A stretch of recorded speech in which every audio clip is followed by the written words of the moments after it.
Malaquías está abordando los problemas que están produciéndose en Judá y especialmente en Jerusalén. Hemos visto anteriormente un pueblo que estaba alejándose de Dios, un sacerdocio poco comprometido, una falta de ejemplo y de referencias en la vida sacerdotal que hacían tropezar a muchos del pueblo, y hoy Nehemías aborda otro asunto, otra cuestión. Nehemías no, Malaquías. Voy a empezar. Arranco de nuevo. Sí. Arranco de nuevo. No hay que cortar nada. Gracias, socio. ¿Arranco? Sí, cuando quieras. El profeta Malaquías está abordando problemas que se producen en el entorno de Judá y especialmente en Jerusalén. Ha estado haciendo notar al pueblo que están despreciando el amor de Dios, cuestionan que Dios les ame por las dificultades que ellos tienen, especialmente económicas. Ha hablado de los problemas de un culto ritual, habló también de un sacerdocio que, teniendo que vivir conforme a lo que enseñan, no lo hacen, y fue ocasión de tropiezo a algunos del pueblo. Ahora va a entrar en un asunto sumamente delicado. En el pueblo de Israel, cuando Nehemías vuelva de nuevo a restaurar el desorden producido en su segunda visita a Jerusalén, se va a encontrar con el problema que el profeta detecta y acusa en el pasaje que vamos a leer. El pueblo de Israel se había comprometido en matrimonios mixtos con las gentes de su entorno y había problemas, pero al mismo tiempo había otro problema serio entre ellos, y es que se estaban divorciando, es decir, dejando la fidelidad con la mujer con que habían contraído primeras nupcias, y estaban incluso dejándolas, divorciándose de ellas para casarse con mujeres extranjeras. Por eso dice en el capítulo 2, versículos 11 en adelante, dice el profeta que Dios no puede estar contento con esa situación, no puede seguir admitiendo esa situación. Y si alguien me pregunta cómo titular ese párrafo, yo le diría de una forma sencilla: pacto roto y hogares rotos. Leemos el pasaje, capítulo 2, versículo 11. Prevaricó Judá, y en Israel y en Jerusalén se ha cometido abominación, porque Judá ha profanado el santuario de Jehová que él ama, y se ha casado con la hija de un dios extraño. Jehová cortará de las tiendas de Jacob al hombre que haga esto, al que vela y al que responde, y al que ofrece ofrendas a Jehová de los ejércitos. Y esta otra cosa hacéis: cubrir el altar de Jehová de lágrimas, de llanto, de clamor, porque no mira más vuestra ofrenda, ni la acepta con gusto de vuestras manos. Y aún así decís: ¿por qué? Porque Jehová es testigo contra ti, la mujer de tu juventud, contra la cual has sido desleal, siendo ella tu compañera y la mujer de tu pacto. ¿No hizo él un solo ser que tiene aliento de vida? ¿Y por qué uno? Porque buscaba una descendencia para Dios. Guardaos pues en vuestro espíritu y no seáis desleales para con la mujer de vuestra juventud. Porque Jehová, Dios de Israel, ha dicho que él aborrece el repudio, y al que cubre de iniquidad su vestido, dice Jehová de los ejércitos. Guardaos pues en vuestro espíritu y no seáis desleales. El profeta aborda un problema. Aparentemente lo que estaba ocurriendo es que el pueblo de Israel, algunos por lo menos bastantes, se estaban casando con mujeres del entorno de los pueblos de Canaán, y naturalmente Dios había prohibido tajantemente eso, porque todo el territorio de Canaán era anatema para Dios, por tanto debía ser destruido. Pero ellos se vinculaban con estas mujeres, y el resultado es que nacían hijos que desconocían al Dios de Israel, que adoraban a los dioses de sus madres y que al mismo tiempo hablaban el idioma materno y por tanto no eran capaces de leer la ley de Dios y aprender de ella. Y dice el Señor que hay una prevaricación en el sentido de quebrantar una alianza, quebrantar un compromiso, quebrantar un pacto. Dios es identificado, lo hemos visto en reflexiones anteriores, es identificado como padre para Israel.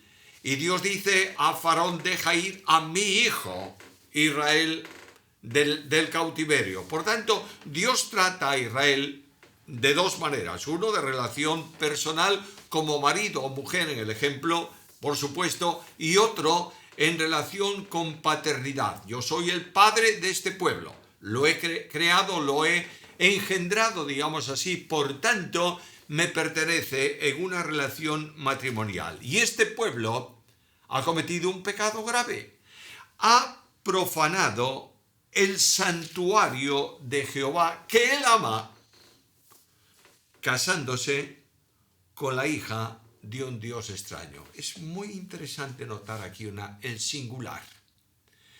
El pueblo de Israel, y está tratándolo como uno, como una unidad, tiene un santuario dedicado a Dios. Dios ha establecido en su ley que solamente él podía ser adorado, que cualquiera que adorase a un Dios extraño o promoviese esa adoración debía ser cortado de en medio del pueblo. Y aquí, en la unidad del pueblo, la unidad del pueblo está siendo contaminada porque hay algunos, plural, que se han casado con la hija de ¿quién? Notad el versículo. Han profanado el santuario y se han casado con la hija de un Dios extraño. No con las hijas, había varios matrimonios, pero lo considera como una unidad. Hay un santuario de Dios y un pueblo vinculado a ese santuario. Hay un pueblo que no está vinculado a Dios y que tiene otro santuario. Y estos dos pueblos se están mezclando en una unidad incomprensible e impensable delante del pueblo y, por supuesto, delante de Dios. Por tanto, Dios va a actuar contra estos. Versículo 12. Jehová cortará de las tiendas de Jacob al hombre que haga esto. Y vuelve al singular. El pueblo está siendo afectado por el pecado de individuos, pero es el pueblo de Dios con el que Dios trata. Y aquí dice que el Señor va a cortar de la tienda de Jacob al hombre que haga esto, al que vela y al que responde. Y es muy interesante esa frase. El que vela y el que responde probablemente se esté refiriendo al pueblo y a los sacerdotes. De manera que el pueblo velaba, traía sacrificios, ofrenda, y era respondida su oración por los sacerdotes. Pudiera ser esta la interpretación, pero sea como sea, lo que está diciendo el versículo es que Dios no va a transigir bajo ningún concepto con el que contamina su santuario, quebrantando su ley y casándose con la hija de un Dios extraño. Lo que está diciendo aquí el Señor es que Israel está rompiendo el pacto. Mirad el versículo 13. Y otra cosa hacéis, cubrir el altar de Jehová de lágrimas, de llanto y de clamor, porque no mira más vuestra ofrenda para aceptarla con gusto de vuestras manos. El pueblo de Dios estaba quebrantando el pacto con Dios. Cuando Nehemías se fue de Jerusalén después de la edificación de la ciudad, había un acuerdo establecido entre el pueblo y Dios, firmado solemnemente. Y ese pacto, en donde se comprometían a no casarse con mujeres ajenas, a vivir una vida de compromiso y de obediencia con la ley de Dios, se había quebrantado. Y Dios les advierte que va a sacar de en medio, hay un tiempo de gracia, pero va a sacar de en medio a aquel que quebranta este pacto. A veces pensamos que esto era una forma drástica de tratar con el pecado en el Antiguo Testamento. Y algunos hablan de un Dios iracundo en el Antiguo Testamento y un Dios bondadoso en el Nuevo. Ninguna equivocación mayor que esta. En el Nuevo Testamento el Dios de la gracia saca de en medio, corta la vida de creyentes que estaban siendo contrarios al testimonio de Dios, como es el caso del incestuoso de Corinto. Por tanto, Pablo, en el nombre de Cristo y en la unidad con la iglesia, lo entrega a Satanás para su muerte, para la destrucción de su carne, y es una obra de misericordia a fin de que el espíritu sea salvo en el día del Señor. Quiere decir con esto que el que cometió un pecado tan infame como ese no va a perder su salvación. Por supuesto que no. El que es salvo tiene garantizada eternamente su salvación. Pero la vida que es un contratestimonio, la vida que se sujeta al pecado y por tanto está bajo la ira de Dios que puede intervenir, Dios la saca de en medio para que esa provisión, esa protección que la justicia de Dios hace de todo el que ha creído no sea quebrantada y tenga que pagar una responsabilidad definitiva perdiendo su salvación. No es posible esto, por tanto, lo que Dios hace es sacarlo de medio. El apóstol Juan habla de pecados que conducen a muerte física. Dios ha establecido pecados en su ley que traían como consecuencia la muerte del pecador. Aquí está uno de ellos: casarse con hijas de dioses extraños. Y termina haciendo esta advertencia: estáis quebrantando el pacto. ¿Algo más? Versículo 13. Estáis haciendo cubrir el altar de Jehová con lágrimas, con llanto y con clamor. Notad estas tres expresiones. Lágrimas es la consecuencia del sufrimiento personal. Llanto es la manifestación de impotencia frente a un problema. Y clamor es la expresión de la injusticia en grado elevado. Estas tres manifestaciones estaban produciéndose en el pueblo de Israel. Y Dios dice a los que traen sacrificios, a los que vienen con ofrendas al santuario, a los que practican el culto solemne, a los que viven en una piedad meramente externa y ritualista, les dice: no voy a mirar más la ofrenda porque no la voy a aceptar. Y no la voy a aceptar no porque la ofrenda sea incorrectamente traída, es decir, sea un animal enfermo o cojo o con defecto, no por eso. No porque yo no haya establecido los sacrificios rituales en el pueblo. No porque no haya que ofrecer por la mañana y por la tarde un sacrificio al Señor conforme a la ley. No lo voy a aceptar.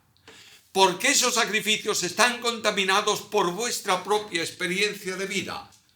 Cuando Caín y Abel traen la ofrenda al Señor, la Biblia dice que Dios miró con agrado la ofrenda de Abel y miró con desagrado la ofrenda de Caín. ¿Por qué?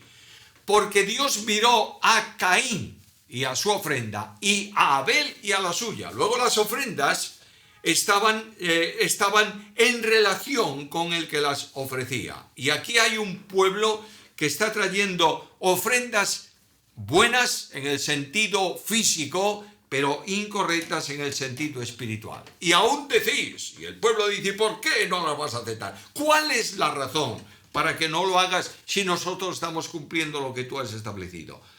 Porque Jehová es testigo entre ti y la mujer de tu juventud. Está refiriéndose en esta figura a la mujer de las primeras nupcias de una persona, normalmente joven. En tiempos de Israel, las mujeres se casaban muy jóvenes. Y aquí dice: esa mujer de tu juventud, estás siendo desleal con ella. ¿Por qué? Porque estás rompiendo el pacto de Dios cuando estás rehusando vivir con la compañera de tu juventud. Quiero llamar vuestra atención a un texto de Proverbios. Proverbios capítulo 2 y versículo 17.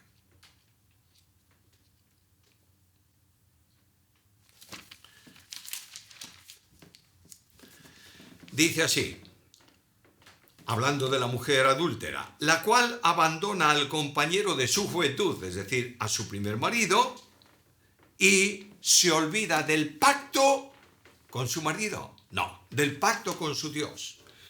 Los cristianos evangélicos escapando de lo que la Iglesia tradicional católica ha hecho con lo que llaman sacramentos, escapamos de la idea de que el matrimonio es un pacto sagrado, un sacramento en el sentido correcto de la palabra.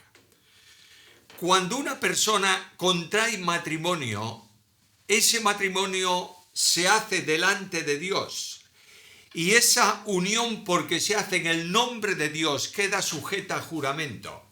Quebrantar el pacto es quebrantar el juramento hecho delante de Dios, y Dios se pone como testigo de cargo contra aquel que comete esa infamia de quebrantar el compromiso en su matrimonio. Y pregunta ahora el profeta de parte del Señor, ¿no hizo él un solo ser que tiene aliento de vida? Es decir, cuando Dios creó al hombre, creó al varón, primeramente un ser, y le infundió aliento de vida. Sigue adelante. ¿Y por qué uno?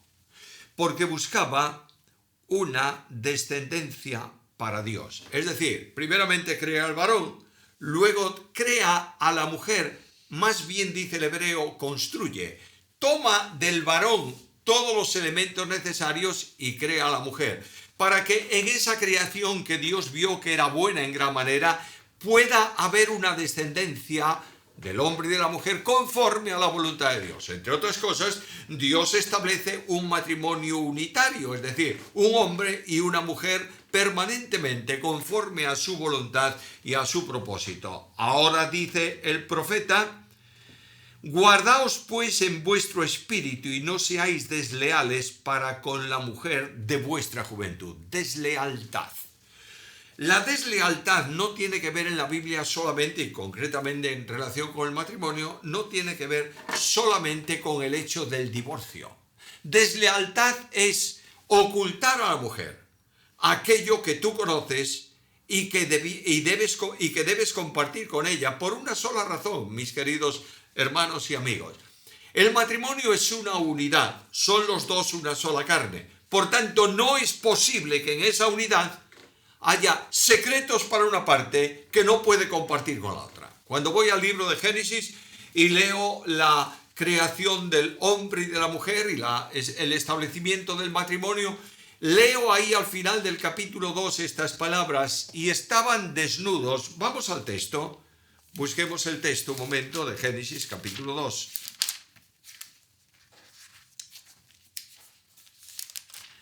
Y leemos el versículo. Versículo 25. Y estaban ambos, Adán y su mujer, desnudos, y no se avergonzaban. ¿No te llama la atención ese versículo? La vergüenza es la consecuencia del pecado, ¿o no? Sí.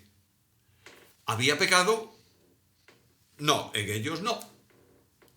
Por tanto, ¿de qué iban a avergonzarse? ¿Del hecho de estar desnudos? No.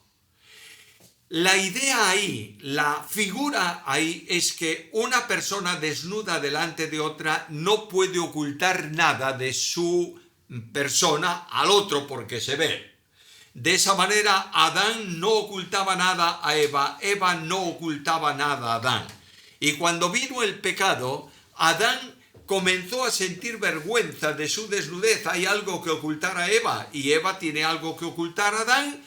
Y dice Adán al Señor, mira, el problema del pecado no me lo eches a mí, yo no tengo la culpa. La culpa es tuya porque me has dado esa mujer. Naturalmente no lo dice con esas mismas palabras, pero lo que está expresando ahí. Hay vergüenza y hay ocultación. Por tanto, la deslealtad tiene que ver con acciones mediante las cuales la mujer ignora algo del marido. O al revés, si lo queréis también, el marido algo de la mujer. Por tanto, guardaos pues, ¿en dónde? En vuestro espíritu. La parte externa, el cuerpo, funciona por impulso de la parte espiritual. De manera que el Señor dice que de la abundancia del corazón habla la boca. No es que el hombre tenga un cuerpo que separe de la mujer, es que se está separando él y pecando en su parte espiritual, que se manifiesta con la actuación por el cuerpo de el repudio y cosas parecidas. De manera que lo que está hablando aquí el profeta es de uno de los temas más problemáticos y lamentablemente más notorios en el día de hoy. Cuando Dios estableció el matrimonio, lo dije hace un momento, estableció un matrimonio indisoluble, una sola carne. Déjame decirte algo. Cuando Pablo habla de esto y dice que ya no son dos, sino es uno solo, está diciendo algo que el mundo a veces no entiende.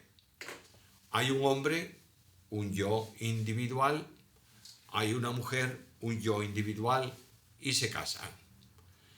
El mundo dice un yo y otro yo que se convierten en un nosotros. No. Se convierten en un nuevo yo.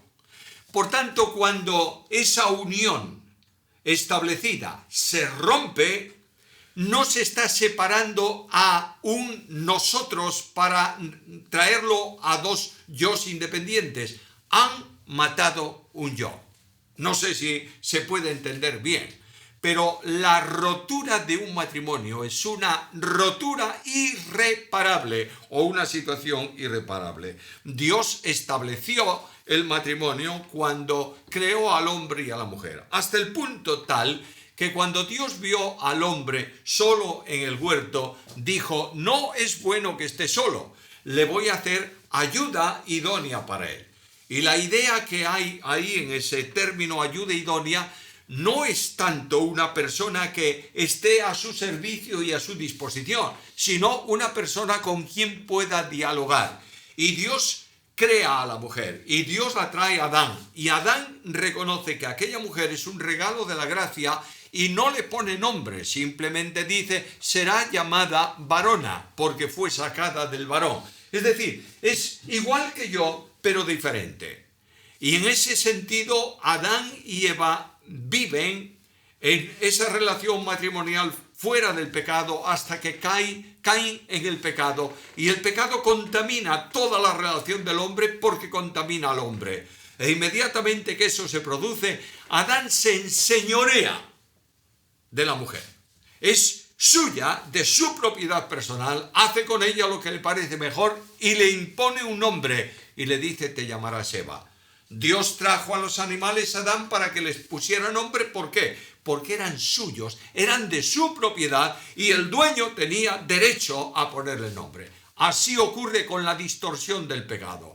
El hombre se enseñorea de la mujer. Ya no la trata con la relación de eres igual que yo, sino tú eres mi servidora y eres la que tienes que estar a mi disposición. El pecado genera este conflicto, pero el principio del matrimonio, un hombre y una mujer, se mantiene porque es el propósito de Dios para la creación. Ahora bien, viene el tiempo del Nuevo Testamento y nuestro tiempo actual y el divorcio se establece y el divorcio se practica y el divorcio es un problema dentro de las congregaciones no de matrimonios mixtos que han venido a Cristo y uno se convirtió y otro no, sino de creyentes, muchas veces, como decimos, creyentes de toda la vida.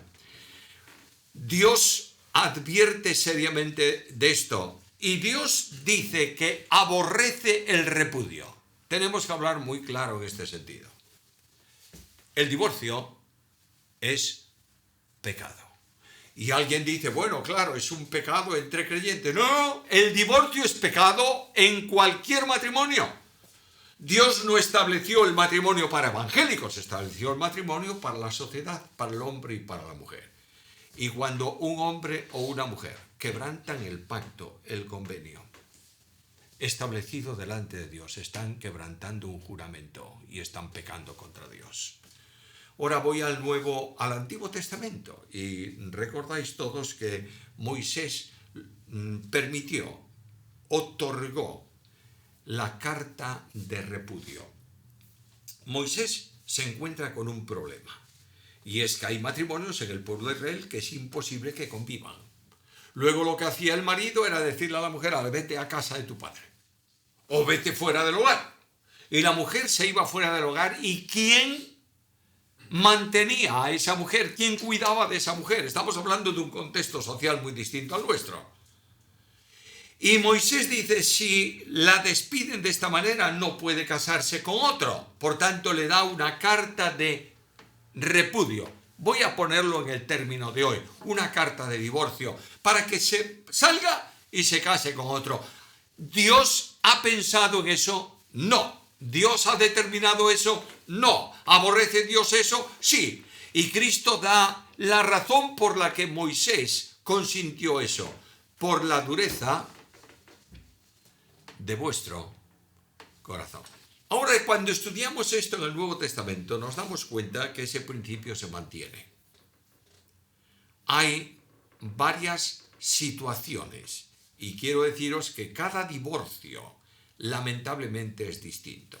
Primer problema: dos personas no creyentes conocen a Cristo, por supuesto en el mundo, y vienen al Evangelio, y uno de ellos no ha creído, el otro sí. Y el apóstol Pablo dice al creyente: no tengas en cuenta el hecho de que tu marido es, como el ejemplo del Antiguo Testamento, un templo de los ídolos y tú eres un templo de Dios. Si él quiere vivir contigo, no te separes. Es decir, vive en matrimonio. Así fuiste encontrado, así continúas. Por tanto, en una situación así, el creyente no debe separarse, no debe divorciarse del infiel. Si alguien llega a esa situación, ha de ser el infiel, no el creyente. Y de pronto el infiel se va y rompe la relación con la mujer. Cuando es infiel, se casa con otra mujer, rompe el vínculo de unidad matrimonial, rompe el pacto de matrimonio. Por tanto, ese pacto matrimonial ha quedado disuelto y el que está inocente, no ha promovido el divorcio, está libre para contraer un nuevo matrimonio. Eso es lo que puede entenderse. Hay otros que lo entienden de otra manera, yo lo respeto mucho.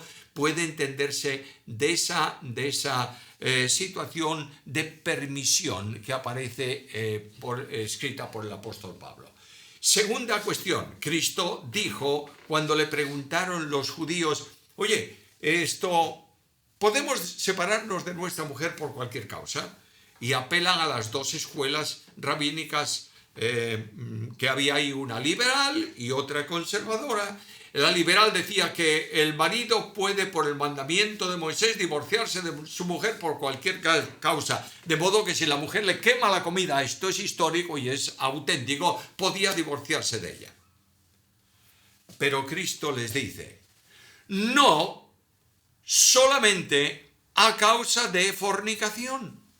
Y claro está, la pregunta que surge inmediatamente: ¿por qué fornicación y no adulterio?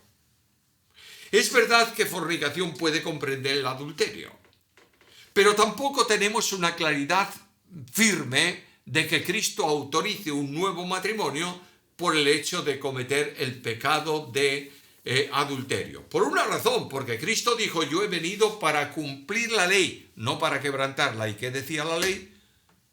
Estamos hablando de contexto Antiguo Testamento, los evangelios son contexto del Antiguo Testamento. ¿Qué decía la ley? Que el adúltero y la adúltera debían morir. Por tanto, Cristo no podía quebrantar la ley. Está hablando Jesús con toda seguridad de una situación excepcional para la que nosotros no tenemos respuesta, pero vamos a imaginar que sea por causa de fornicación, es decir, por causa de adulterio. En ese caso, la persona que ha adulterado no es adúltero por el hecho de cometer un adulterio. A ver si lo puedo explicar mejor. El adúltero no lo es por caer en pecado de adulterio una vez. Si después confiesa su pecado y se restaura, deja de ser adúltero. Es una persona que cometió un adulterio, pero dejó. El adulterio y la posición de adúltero continuado es el que vive con otra mujer que no es la suya. Y en este sentido, con mucha probabilidad, por el hecho de juntarse con otra mujer, no con su primera mujer, el vínculo matrimonial queda roto. Ahora, Es que son los dos creyentes. Bueno, el apóstol Pablo dice que cuando la inconvivencia es imposible, cuando no puedes convivir con tu esposa o tu esposa no puede convivir contigo por la razón que sea, entonces para el testimonio, para el bien del hogar, para la armonía entre los creyentes, sepárense. Pero quédense sin casar o reconcíliense con el marido. Quiero recordaros algo. No hay en el pensamiento de Dios comprensión para el divorcio, y mucho menos para creyentes. El divorcio se produce entre creyentes por falta de amor y conducción del Espíritu Santo. Ahora ya se ha producido la situación. Se han divorciado. Los líderes de la Iglesia son los que tienen que tomar cartas en ese asunto. Los líderes de la Iglesia son los que tienen que determinar si se puede casar o no el que, digamos, es inocente. Permíteme un paréntesis. En un problema matrimonial no hay un 100% de inocencia en una parte, no. Pero dejémoslo ahí. En Mateo capítulo 16 Jesús dice que lo que vosotros acordéis en la tierra tiene respaldo del cielo. Y lo mismo que Moisés, que no tenía ley, ni Dios le comunicó nada al respecto, tomó una decisión de conceder carta de divorcio. Así el liderazgo de la Iglesia puede resolver un problema de ese tipo en oración delante del Señor y tomar el acuerdo que honestamente sea consecuente con esa situación. Ahora bien, la Iglesia tiene que enseñar que el divorcio es aborrecido por Dios. ¿Lo hacemos? Algo más. Aquí habla de que las ofrendas no van a ser aceptables. Y yo no voy a hablar de divorcio. Yo voy a hablar de una relación que aquí se menciona como de una relación incorrecta delante del Señor. Mirad lo que dice el versículo 15, no seáis desleales con vuestra mujer. Deslealtad, la palabra lo dice, es no vivir lealmente conforme a la ley en relación con la mujer. El apóstol Pedro dice que cuando un hombre no trata a su esposa como a vaso más frágil y le da honor, cuando no trata a su esposa de esa manera delante de sus hijos, delante de su hogar, delante del mundo, delante del Señor especialmente, sus oraciones están impedidas. El conflicto matrimonial trae como consecuencia que Dios no acepta las ofrendas, en el sentido antiguo los sacrificios, los rituales, pero en el tiempo actual no escucha la oración. ¿Ora la Iglesia hoy o no? Sí, ora. ¿Hay respuesta a las oraciones? No tanto. Hay que preguntarse cómo están los matrimonios dentro de nuestras congregaciones. No te olvides, por favor, querido hermano, querida hermana, que el matrimonio es figura de la relación entre Cristo y la Iglesia. Y el apóstol Pablo en la carta a los Efesios capítulo 5 dice que el marido tiene que amar a la mujer así como Cristo amó a la Iglesia. Y la mujer sujetarse al marido así como la Iglesia se sujeta a Cristo. Por tanto, el mundo ve en la relación del marido con la esposa la figura, el ejemplo de la relación de Cristo con la Iglesia. Y al revés, en la de la esposa con el esposo, la figura de la relación de la Iglesia con Cristo. Somos testigos de Cristo. Jesús dijo, me seréis testigos. En el plano de la relación matrimonial, lealtad, transparencia, afecto entrañable, capacidad de perdonar. Y cuando esto se produce, Dios bendice a su pueblo y escucha nuestras oraciones.